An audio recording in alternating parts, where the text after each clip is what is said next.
3 reasons to sign a living will. Imagine this. You're sitting in a hospital room waiting to hear news about a loved one who's been in an accident. The doctor comes in and asks, "What do you want us to do? Should we perform this procedure? Should we use life support?" And you freeze. You want to do the right thing, but how can you decide when your loved one isn't able to tell you? The emotional burden can be overwhelming. And the truth is, many families are faced with these decisions every day. That's where a living will, also known as an advanced healthcare directive, comes in. What is a living will? A living will is a legal document that allows you to make decisions about your healthcare in advance, in case you are ever unable to communicate those wishes yourself. This document can specify whether you want certain medical interventions like life support, feeding tubes, or resuscitation, among other treatments. It's about ensuring that your voice is heard, even when you can't physically speak. It takes the guesswork out of those emotionally charged situations, providing clarity for your loved ones and healthcare providers. Now let's talk about 3 compelling reasons why creating a living will is one of the most important steps you can take for yourself and your family. Reason number 1, reducing the emotional burden on your loved ones. Imagine you're the one tasked with making critical medical decisions for someone you care about. You're already stressed, scared, grieving. Now on top of that, you're asked to make life-altering choices on their behalf. It's a heavy load, isn't it? For example, consider a family where the mother, an otherwise healthy woman in her 50s, had a sudden stroke.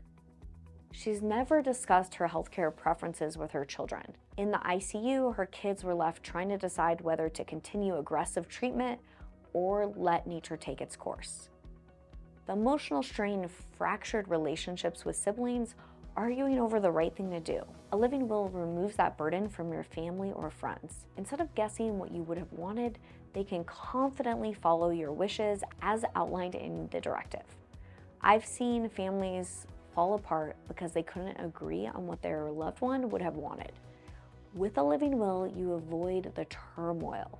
Your family can focus on supporting each other rather than agonizing over difficult choices. Reason number 2, ensuring you receive the care you want. It's easy to think that our loved ones know exactly what we want in a medical crisis, but even in close families, assumptions can be wrong. A living will ensures that your medical care aligns with your personal values and beliefs. Whether you prefer aggressive treatment or would rather not prolong life artificially, your living will guarantees those preferences are honored. Another example, John, a man in his 70s who had strong opinions about not wanting to be kept alive by machines, unfortunately never communicated this with his family, nor did he have a living will. When he fell into a coma, his wife felt pressure from their adult children to approve life-sustaining treatment. John's wishes weren't honored because they were never written down. Had he created a living will, his family would have been spared that difficult decision, and John's values would have been respected. Reason number 3, preventing unnecessary medical costs.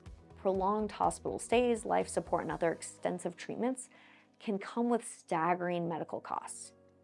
If you don't have a living will, there's a higher chance those costly procedures may be used to prolong your life, even if that doesn't align with your wishes.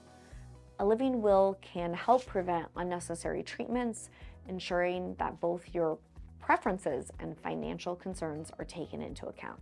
Take the case of Lisa, a 62-year-old woman who had a living will clearly stating she did not want to be placed on life support if there was no reasonable chance of recovery. When she suffered a massive heart attack and became unresponsive, her directive was followed. Without that document, her family might have agreed to expensive, invasive treatments that not only would have gone against her wishes, but also drained her savings. In the end, a living will isn't just about medical decisions. It's about peace of mind. It's about reducing the emotional burden on your loved ones, ensuring you receive the care you want, and avoiding unnecessary medical costs. By taking the time to plan ahead, you give yourself and your family the greatest gift of all, clarity in a time of crisis. So I ask you, if you haven't already, Take the time to create a living will. It's a simple act that carries profound implications, making sure that when you can't speak for yourself, your voice is still heard. If you liked this video, your next step is to watch my video on the 5 most common living trust mistakes and how to avoid them. I'll link that video here. It will give you additional peace of mind.